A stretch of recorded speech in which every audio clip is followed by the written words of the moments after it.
ഇന്ത്യയിൽ അഭയം തേടി കൃത്യം 2-ാം വർഷം ഷെയ്ഖ് ഹസീന വീണ്ടും മാധ്യമങ്ങൾക്ക് മുന്നിലേക്ക്. വധശിക്ഷ കാത്തിരിക്കുന്ന ബംഗ്ലാദേശിലേക്ക് അവർ മടങ്ങുമോ? ലോകം ഉറ്റുനോക്കുന്ന നിർണായക പ്രഖ്യാപനം. 2 വർഷത്തെ നിശബ്ദതയ്ക്ക് ശേഷം ഷെയ്ഖ് ഹസീന സംസാരിക്കാൻ പോകുന്നു. ഇന്ത്യയിൽ അഭയം തേടിയതിനു ശേഷം ആദ്യമായി ബംഗ്ലാദേശ് മുൻ പ്രധാനമന്ത്രി ഷെയ്ഖ് ഹസീന മാധ്യമങ്ങൾക്ക് മുന്നിലെത്തുന്നു. സ്ഥലം ഡൽഹിയിലെ foreign correspondents club Mark Tully auditorium. നാളെ വൈകുന്നേരം 6 മണിക്കാണ് പരിപാടി. ഷെയ്ഖ് ഹസീനാസ് ഹോം കമ്മിങ് എന്നാണ് ഈ പരിപാടിക്ക് നൽകിയിരിക്കുന്ന പേര്. സുരക്ഷാ കാരണങ്ങളാൽ നേരിട്ടല്ല ഓൺലൈനായാണ് ഹസീന മാധ്യമങ്ങളെ കാണുക. ലോകം മുഴുവൻ ഉറ്റുനോക്കുന്നത് ഈ വാർത്താ സമ്മേളനത്തിലേക്കാണ്. കാരണം മറ്റൊന്നുമല്ല, ഈ യോഗത്തിൽ വെച്ച് തൻ്റെ മാതൃരാജ്യത്തേക്കുള്ള മടങ്ങിപ്പോക്ക് ഹസീന ഔദ്യോഗികമായി പ്രഖ്യാപിച്ചേക്കും. വരുന്ന ഡിസംബറോടെ ബംഗ്ലാദേശിലേക്ക് മടങ്ങുമെന്നും അവിടെ തനിക്കെതിരെയുള്ള നിയമ നടപടികളെ നിയമപരമായി തന്നെ നേരിടുമെന്നുമാണ് ഹസീനയുടെ നിലപാട്. അടുത്തിടെ നൽകിയ ഒരു അഭിമുഖത്തിലും അവർ ഈ സൂചന നൽകിയിരുന്നു. കൃത്യം 2 വർഷം മുമ്പ് ഇതേ ദിവസമാണ് പ്രക്ഷോഭങ്ങളെ തുടർന്ന് ഷെയ്ഖ് ഹസീനയ്ക്ക് ബംഗ്ലാദേശിൽ നിന്ന് ഓടിപ്പോരേണ്ടി വന്നത്. ഇന്ത്യ നൽകിയ രാഷ്ട്രീയ അഭയത്തിൽ രഹസ്യ കേന്ദ്രത്തിൽ കഴിയുകയായിരുന്നു അവർ. ഇപ്പോൾ അതേ 2-ാം വാർഷിക ദിനത്തിൽ തന്നെ മാധ്യമങ്ങൾക്ക് മുന്നിലെത്തി തിരിച്ചുപോക്കിനെക്കുറിച്ച് സംസാരിക്കുന്നു എന്നത് വെറും ഒരു യാദൃച്ഛികതയല്ല, ഒരു ശക്തമായ രാഷ്ട്രീയ സന്ദേശമാണ് അവർ ഇതിലൂടെ നൽകുന്നത്. എന്തുകൊണ്ടാണ് ഈ യോഗവും ഹസീനയുടെ പ്രഖ്യാപനവും ഇത്രയും പ്രാധാന്യമർഹിക്കുന്നത്? അതിന് നിലവിലെ ബംഗ്ലാദേശിലെ അവസ്ഥ മനസ്സിലാക്കേണ്ടതുണ്ട്. ഹസീന രാജ്യം വിട്ടതിന് പിന്നാലെ ബംഗ്ലാദേശിൽ വലിയ രാഷ്ട്രീയ മാറ്റങ്ങളാണ് ഉണ്ടായത്.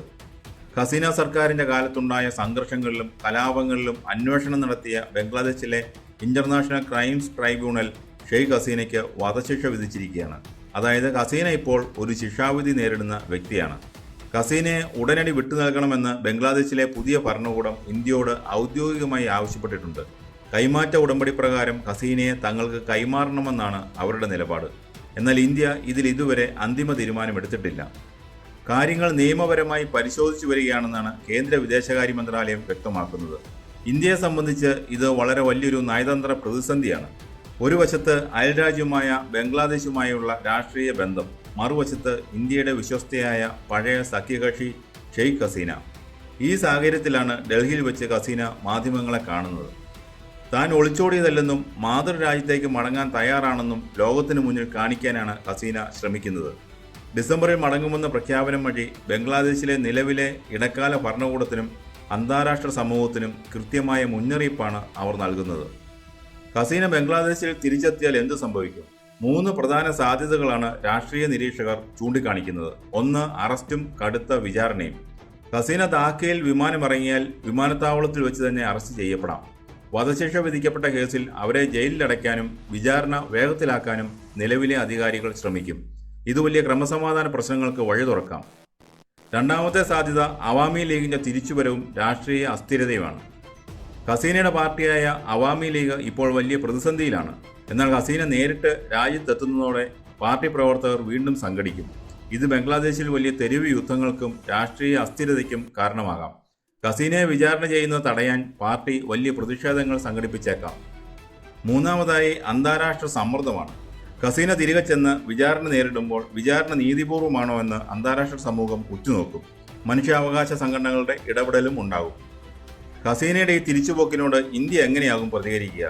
ഇന്ത്യയെ സംബന്ധിച്ച് ഹസീന സ്വയം മടങ്ങാൻ തീരുമാനിക്കുന്നത് ഒരുപക്ഷെ ആശ്വാസകരമായ കാര്യമാണ്. കാരണം ഹസീനയെ ബംഗ്ലാദേശിന് ബലമായി വിട്ടു നൽകുന്നത് ഇന്ത്യയുടെ മറ്റ് സൗഹൃദ രാജ്യങ്ങൾക്കിടയിൽ മോശം സന്ദേശം നൽകും.